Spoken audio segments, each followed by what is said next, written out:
क्योंकि पिछले हफ्ते भी मैंने इतना ही डलवाया था। अरे ये तो चीपा अंकल हैं। आज तो मेरी लॉटरी लग गई।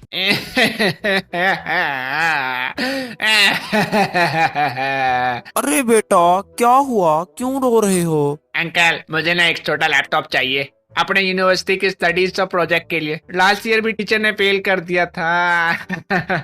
अब्बू दिलाते ही नहीं है क्योंकि इतने पैसे नहीं होते उनके पास। अरे अरे बेटा, ये तो बुरा हुआ। रोते नहीं शेर बच्चा। बताओ कौन सा छोटा लैपटॉप चाहिए? बस अंकल वो छोटा सा ना, क्या कहते हैं उसे, RTX 4060 चाहिए ताकि मैं ना अच्छे से पढ़ाई करके ना पास हो जाऊं। जी बेटा, जरूर पास होगे। चलो मैं तुम्हारे लैपटॉप का कुछ बंदोबस्त करता हूँ, लेकिन मेरी एक शर्त है।